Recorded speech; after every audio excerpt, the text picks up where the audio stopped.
Warfare 4. But we didn't want to do the safe thing. We wanted to do the right thing. And that meant eliminating as many creative restrictions as possible so that our developers could create an entirely new Call of Duty for the next generation. And that's exactly what we're going to deliver with Call of Duty Ghosts.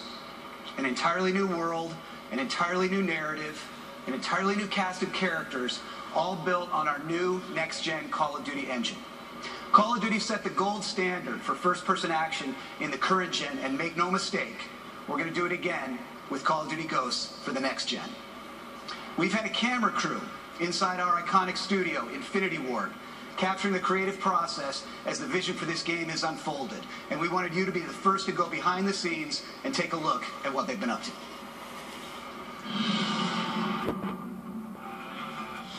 Here at Infinity Ward, we've had a great time crafting the benchmark of the modern-day shooter on current gen. And we're really excited that we get to be the studio that brings Call of Duty into the next generation. We have a whole new story with brand new characters, completely new world, and this is powered by a new next-gen engine that gives us amazing graphic fidelity and really innovative new ways to play the game.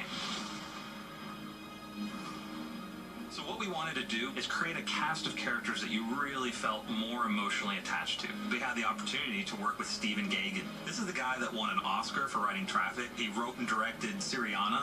What they really wanted in this game, in Call of Duty Ghosts, is they wanted emotional reality. You know, they wanted these characters to feel real, to feel like real people.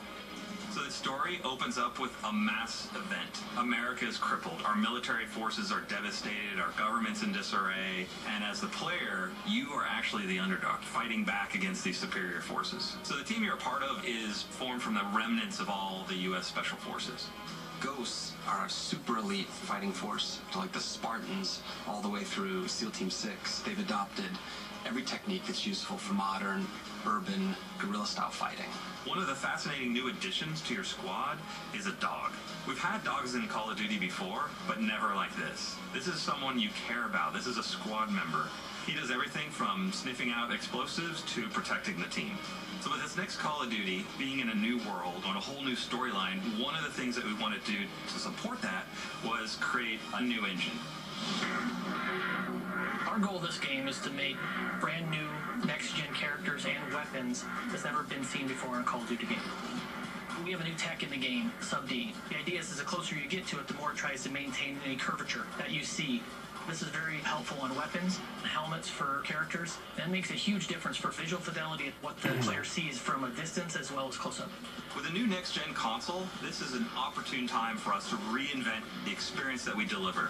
It's important to keep our core philosophies about gameplay drives tech. So when I think about the animation features that we've been working on for Call of Duty Ghosts, well, the first things that come to mind is immersion. We have a new mantle system so that when you're running quickly and you hit a wall, you get this nice boom, you hit it and you leap and you go and you just maintain your momentum. But we have the lean feature that allows you to lean out and lean in and get a better view of the battlefield.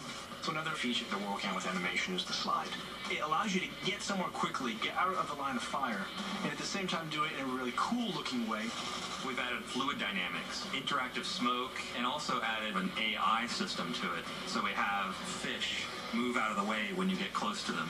The poly counts, the texture increases, the shaders, the lighting tech, the level should feel like you're really there, and all the technology that's going into it allows you to achieve those goals. With this being an all-new Call of Duty, we've really taken this opportunity to revamp multiplayer. One of these new MP features that I'm most excited about is dynamic maps. We have everything from big earthquakes and floods down to player-driven actions. Doors, explosive traps, things that change the flow of the map. All of this creates a new dynamic experience for the player. Another new feature is character customization. You can choose the heads, you can choose the bodies, you can choose the helmet and gear that you're wearing. You can connect with who you are as a player more so than we've ever done in the past. Dynamic maps and character customization are just two of the new innovations that we're bringing to next-gen multiplayer. We have the best fans in the world, and we're committed to creating for them a new next-generation Call of Duty experience. One of the key reasons Call of Duty has been as successful as it is we focus on gameplay. It's the thing we designed for. It's the thing that drives our success as a franchise. And with all of the new tech, all of the new story elements, everything that we're putting into this next generation Call of Duty, we are still 60 frames a second, low latency controls, a great feeling game.